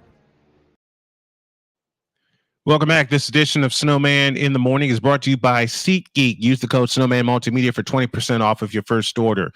Calling all small businesses. Want to get your name, products, and services out to a local and national audience? Then choose the 360-degree advertising option of Snowman Multimedia. This is the network where every fan has a voice and every team has a fan. And we want you to be a part of it. Call 317-762-8567 or drop an email to info@snowmanmultimedia.com. JJ sent me a comment during the break. Thoughts on if the first four should be a thing? JJ, here's your answer. Hell no, to the no, no, no. Hell to the no, hell to the no, to the no, no, no. I have someone better that you can ask this question to. Time for some Spivey notes.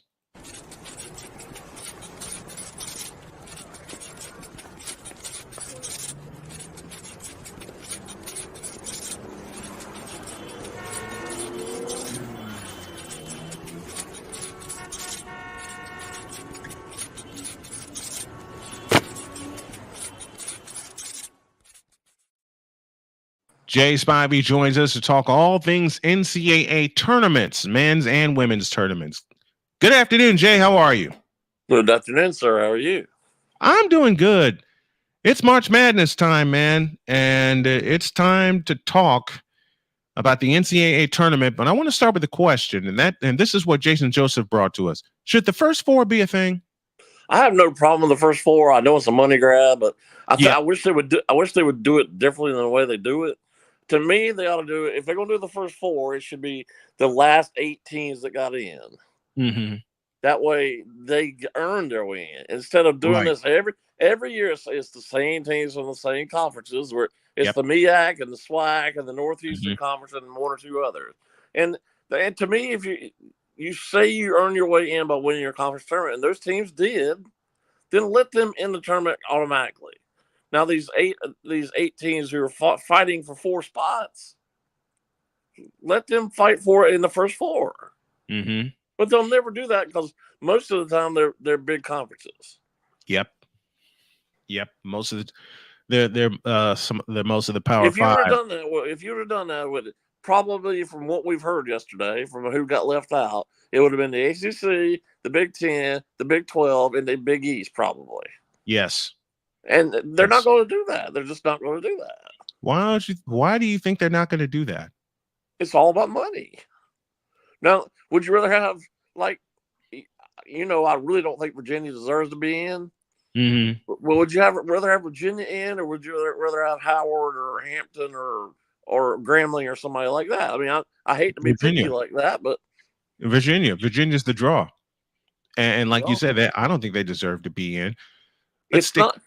To me, and these kids, like in the MEAC and the SWAC, you never really gain automatic entry. They don't get the experience. They don't get the experience like the other conferences do. No, they don't. They don't get the experience, and they don't get the exposure either. I mean, if you play tomorrow night or you play Wednesday night, and you lose your first game, I mean, what? I mean, you get to go to Dayton. Whoopie do. Mm-hmm. I mean, that's not like playing in the tournament. It's not like the experience at all. It's not. It's like, it just seems like another regular season game, doesn't it? Exactly. And it's always the same. It's almost always the same 3 or 4 conferences. Mm-hmm. And again, for me, the first 4, and this is why I said no, the first 4 just seems like another regular season game that they added on to the end of it after they've been through a regular season, they've been through a conference tournament, and no matter the result, they get an extra game. And I don't think they've earned an extra game. They saw that CBS and Turner were willing to do it, and that's another however many $1 million more extra. Mm-hmm. And they did it. And of course, that app is out now. Yeah. Where everybody can watch for free, but all you have to do is press a boss button in case your boss comes in. And then that's the end of that. To the women's tournament, and how big is the Caitlin effect going to be for the women's basketball tournament this year? Well, somebody's on that committee must not like Caitlin or Iowa because they got by far the hardest regional. Yep. They got through. They got to go through Murderers Row every night, pretty much. Mm-hmm. Except for the first round, they got to go through UCLA. They have to go through LSU. Connecticut, I believe, is in their region as well. I mean, it's not going to be easy. No, it's not. And I can see where somebody's on that committee, whether it be men or women's committees, would have some jealousy or envy for all the exposure she's gotten. But that's not her fault. She's doing nothing but helping the women's game. And they don't see it that way. No. They don't see it that way. No. And it's wrong that they don't see it that way. She's done nothing, like you said, but help the women's game. But the jealousy, and we've talked about this before, Jay, the jealousy is very, very real. Very much so. It's so palpable. You can just sense it. No matter whether you hear people say it or read people what their comments are, you can see it through anybody's blind eye. Yep, I didn't get a chance to see the brackets last night, and you know how big I am about body language with people. I didn't get a chance to see it, but I've had so many people texting me this morning while I was on my drive to pick up my daughter that the jealousy look on their faces when they did that bracket, that part of that region, I beg your pardon, was crazy. And I believe it, with all the attention Caitlin Clark has gotten, the records that she has broken, and I want to talk to you about that in a minute. She's done nothing, as you said, but help women's college basketball really get on the map for the first time, I'd say, since 1993 with Cheryl Swoops and company, and even before that, in '82, their very first NCAA tournament. Well, I know you and I've been talking about it for a while, and I've been talking about some other people, but I've heard the last couple of weeks, even what you would consider men's college basketball fans, or even I heard Tim Legler, who's an NBA expert that night, talk about she's his favorite player in all of basketball. Everybody says, well, I would rather watch her or good women's college basketball than men's college basketball, because first of all, the quality is not nearly as good as it used to be, and two, at least for women's basketball, for the most part, they're going to stay 3 or 4 years. Yep. I mean, they might go into the portal. They're probably going to go into the portal, but at least they're going to play 4 years. Exactly. They're going to have their fundamentals down. You and I have talked about this for the length of time that we've been together on the show. The fundamentals in women's basketball are more sound than men's basketball. No question. They're more fundamentally sound. And I got my wife asked me this morning, am I covering the women's tournament? You better believe I'm covering the women's tournament. The team I'm going to follow is Iowa. I plan to do both Final Four games and the national championship, but given the growth that I've had in the past month or so, I'd be stupid not to follow the Hawkeyes, especially in that murderous row region. Yeah, they did her neither her nor Iowa any favors. They don't want her. They don't want them to win. And I generally don't care who wins because I'm a Wake fan. They never get in. Right. But I generally don't care. But I'd like to at least see Iowa get to the Final Four. I'd love to see it. I have them winning it all. But if they do get to the Final Four, I already know one of the teams they're going to see is Dawn Staley in South Carolina. Oh, absolutely. Yeah. One of the teams they're going to see is Dawn Staley in South Carolina. Speaking of South Carolina, how about those Gamecocks rolling in undefeated into the tournament? And this is what you were, by talent-wise, yes, team-wise, they're really, really good. This is not one of her more talented teams. Right. She had to replace everybody from last year. Now, probably the next 2-3 years, they're going to be like really dominant. I mean, that's scary to even think about what they've done there for this year. It is. It is to roll through the season undefeated. The only scare they got was in the SEC tournament against Tennessee, then the championship game with LSU, and they may see LSU again in the Final Four in Cleveland.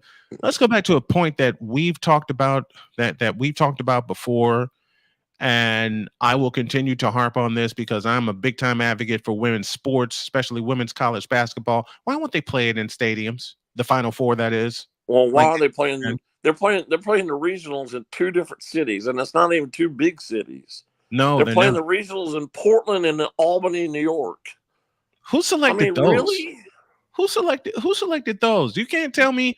You mean to tell me since they're going to play since they're going to play everything in two cities, Portland, Oregon, and Albany, New York, you mean to tell me you couldn't flip that Albany regional to Indianapolis and fill up Lucas Oil Stadium? What? Well, if Iowa makes it to the Final Four, you tell me you couldn't fill up a dome somewhere?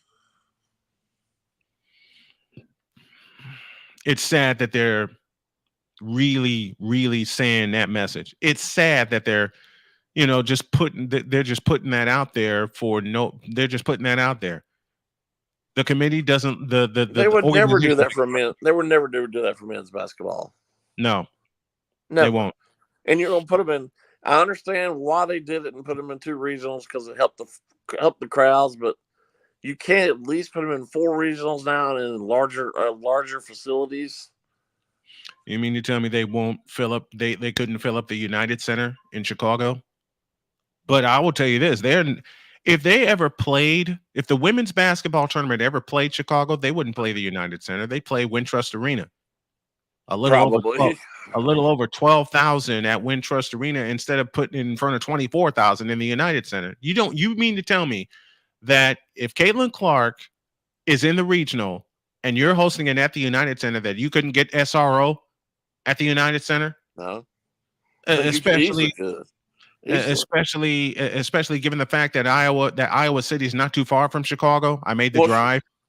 Not she, but Iowa has sold out every non-neutral game this year. Yep. Home and away games are all sold out. And a couple of those arenas, they set records. Like, I don't know, Ohio State perhaps, and Columbus. There has never, even for the men, there have never been a crowd of 18,000 plus in the Schottenstein Center. Caitlin Clark shows up and you got SRO. And TV-wise, you've got some of the most watched games of all time with her playing. The live stream I did for the Big Ten Championship with Nebraska and Iowa is my most viewed video with almost 5,000 views. And a lot of that came in the second half. I haven't seen the game times for the women yet, but I'm assuming since I know you and I talked about this before too, but since ESPN can't show Big Ten games, I'm going to guess they're going to show Iowa quite prominently this weekend. Yeah. Yeah. ABC has the first Iowa game, and it's Saturday. That explains all you need to know. Yep. It's Saturday at 3:30. The fact they put it on big ABC tells you all you need to know. It's behind a paywall, and you know it. Why are they doing this to? I think I know the answer, but I want to hear it from you. Why are they doing this to the women's game? Why are they doing this to the women's coverage? I beg your pardon. That they're putting it's supposedly on free TV, but they're putting it behind a paywall. Which game you talking about the paywall? Iowa. Well, if it's on ABC, it's not on the paywall. ABC's national. True. That's what I'm saying. Okay. That's probably why they put it on ABC. Okay. I misunderstood. To get more eyeballs on the game. Yep, I misunderstood. Because even in this age of cable cutting and people streaming everything, it's still you probably don't get more eyeballs on ABC than you would on ESPN. Yeah, like they did last year in Dallas with LSU and Iowa for the national championship. Yeah. You couldn't play that at 7:00. Well, apparently they're still going to play on Sunday afternoon again. I don't understand that. I don't understand either. Well, yeah, another thing, I was about ready to say this. They've done this last, 5, 6, 7 years now. Where years ago, they used to announce the women's brackets on Monday night instead of Sunday night. Yep. Keep doing it on Monday night because, they announced the women's brackets at like an hour after the men's brackets were announced last night. Now, you tell me who's going to really care about the women's brackets at 8:00 on Sunday night? After the men's bracket had already been announced. There's absolutely nothing on TV tonight. Show the women's brackets tonight. What do you think prompted them to make the change? It's ESPN. There's my answer. Right there. There's my answer. They run the women's tournament. They can do pretty much whatever they want to do with it. I don't understand why you do the women's brackets the same. Not even the same night. You did it an hour after the men's brackets were announced. I mean, I don't care how hardcore fan you are of women's basketball. Yeah. Who's gonna pay attention to that after the men's brackets are announced? Nobody. No one's going to look. And that's crazy. And that's crazy. People to me. just not going to care. Mm-hmm. Now, meanwhile, tonight, if you had it tonight, you could talk about it ad nauseum because there's absolutely nothing on tonight. Mm-hmm. But yeah, they are adding a couple of NBA games I saw, but still. Yeah. Yeah. It's sad the way the women's game has been treated. Well, at least it's a little better than it was the year of the COVID when I guess it was San Antonio where they got treated royally poorly. Oh, it was bad. Horrible. It was bad. It was bad. And I hope I never, ever see that again. It's embarrassing. It's very embarrassing. I hope I never see that again.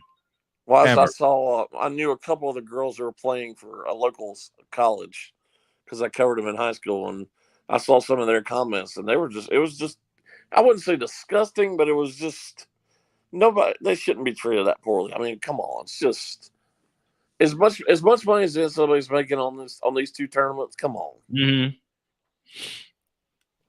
Show some common decency.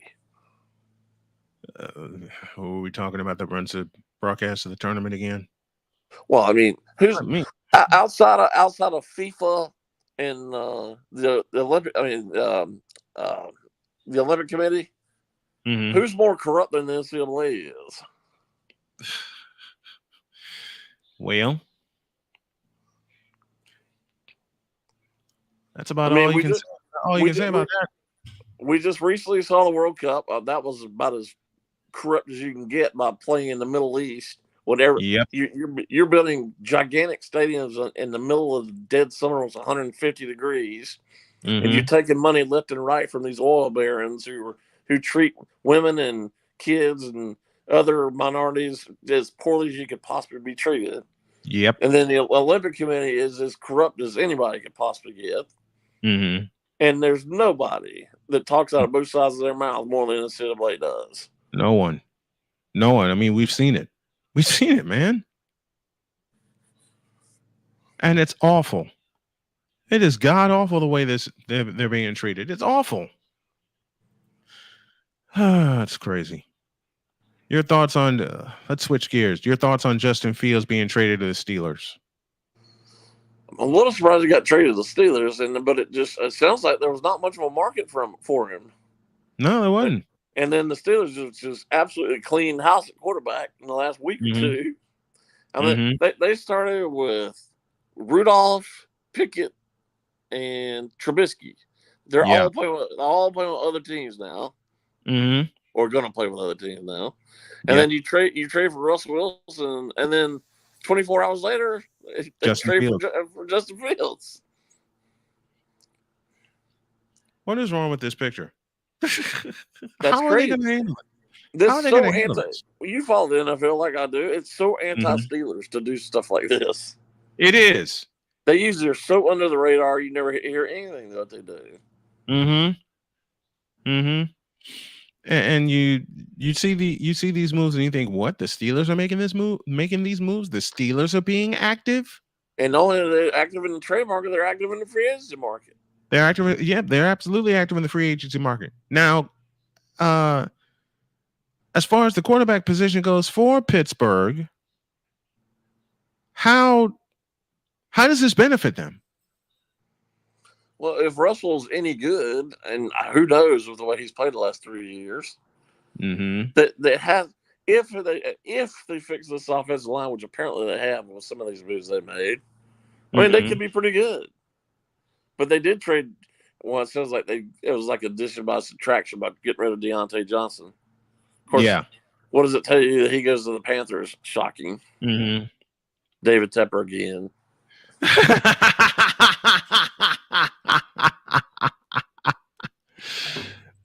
David Tepper again.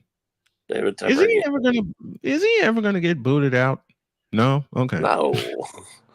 Don't want he could ever get. I know the answer to that question, but I had to pick the low hanging fruit. I had to. I mean, it took an army to get rid of Jerry Richardson after what he did. It did. It did. And that's bad. It's bad that the Panthers have been set back so far. And I don't care. like you I said, don't care how much money. I don't care how much money David Tepper has. He's a bad owner in every sport he owns. Which free agency signing has surprised you so far? Good, bad, good surprise, bad surprise, whatever. I wouldn't say I'm not going to say one particular, but I will say, for whatever reason, the market and for whatever, I guess it's more analytics. As you know, I loathe analytics. Oh man, on how much disrespect top-notch running backs get. Them, especially the first day or two of free agency last week, when they were signing left and right. I mean, you look at Barkley and Derrick Henry and stuff like that. Right. I mean, you wouldn't have seen that in the last couple of years. And then the tampering charge, the tampering charges were alleged. Well, even if that is the case, and for Saquon Barkley. Even if that is the case, I mean, what are they going to do? The Eagles, punish them like it was a 6th-round pick or something? What? I don't know. Or give Jeffrey Lurie, the owner, $1 million fine. Do you think he cares about $1 million fine? Drop in the bucket. That's nothing for him. Big time drop. It's a drop in the bucket. These NFL owners are making money hand over fist. I mean, I think I may have told you this, but I told somebody this. When they came out with the salary cap number right after the Super Bowl. Yeah. And it was like $32 million per team over what they expected. Per team. Yep. Per team. What does that tell you about how much money this league makes? Crazy. You could really change your team a lot with $32 million extra. Well, we got a question in the Fanatics Feedback Zone. Play-by-play with JJ, aka Jason Joseph, says, do you believe that Stephen A. Smith is going to leave ESPN? Me? No, because he's getting too much dirty money right now. Well, he's getting $10 million a year. Why would he leave? And of course, now he has a YouTube channel, and that's exploded. I don't know how or why. I mean, I don't know how or why. Listen, I respect Stephen A. for what he does. He went to college in the city I live, and he actually worked where I used to work for a little while. So I knew him very little. I doubt he would even remember me, but I remember him a little bit because we started about the same time. Yeah.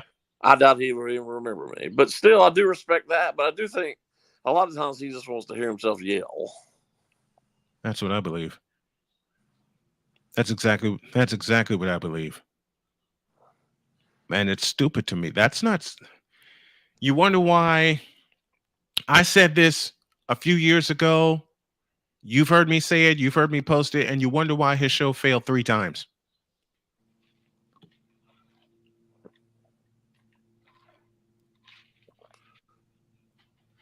Well, he's all over the place on there.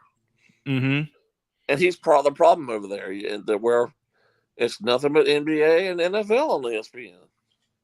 They cover nothing else. For him, boxing or ultimate fighting. If you want to look at it that way, I mean, we know that 4-letter network is never going to fix all their problems. They don't want to even look at them. Well, we're looking at 10 days away from the real opening day, even though technically opening day is on Wednesday.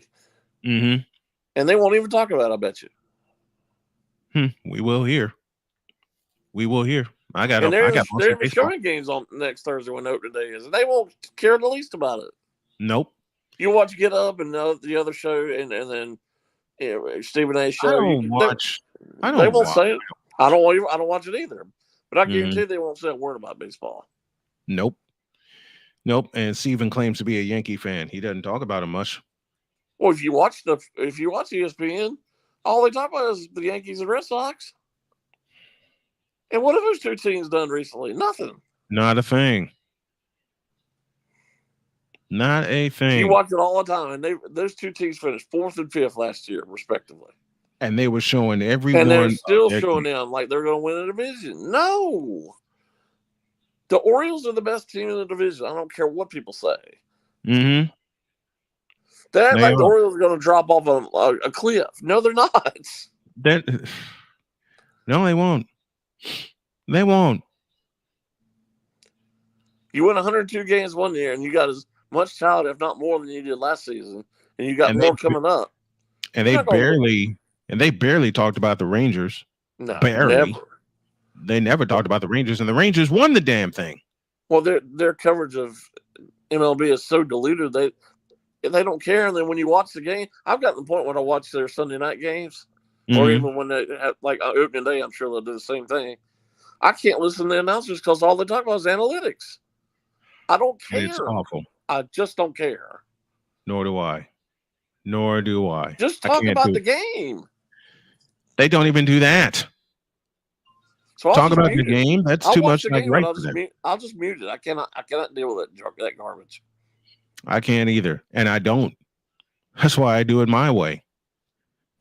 And people think I'm nuts for saying that, but I don't care. I really don't care. You're supposed to call the game, and they don't. It's nothing but analytics, and it's disgusting. Mm-hmm. I want to see with my own eyes what's going on. I don't care what a computer's telling me. I never did. I abhor analytics. Oh, me too. I despise analytics. And nobody's going to convince me. And I'm not even talking about just baseball. This has become pervasive in every sport. It has. And you get a lot of people in these organizations who really are not sports fans or even very knowledgeable about sports. They're either coming from Harvard and Stanford and Yale. They don't know, but they're coming in here with this analytics garbage. And these managers and owners and coaches believe this junk. I would ask how and why, but I know better than to ask that question. It's like an NBA game. Why are 5-7-footers shooting 3-pointers all night long? Mm-hmm. Well, I mean, why? How sports has changed. And there's zero defense in the NBA anymore. None. I mean, every game's like 140 to 130 down. Mm-hmm. And it won't get any better. It just won't get any better. And that's sad. Nope. That's absolutely sad that it won't get any better. All right, we got to go. Jay Spivey joining us here on the program, talking everything NCAA and also talking everything that has to do with the deletion of analytics. Please get rid of analytics. Thanks a lot, my friend. Appreciate you. Thank you.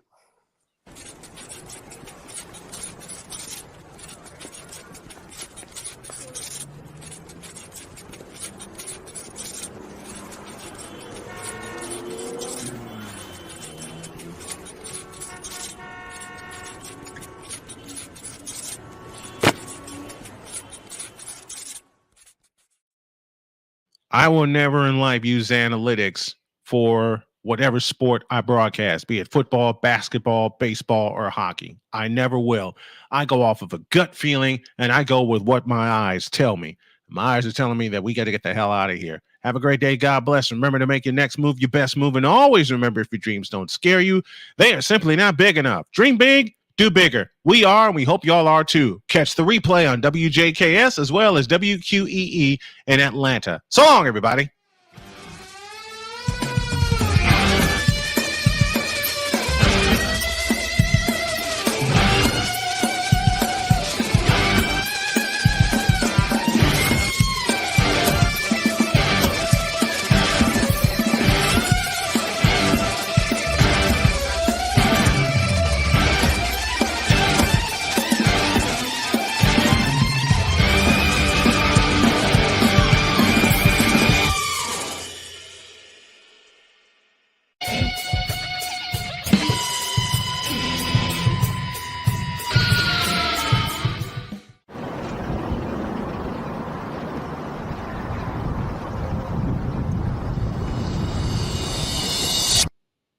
Back with more free agent stuff tomorrow. See you then.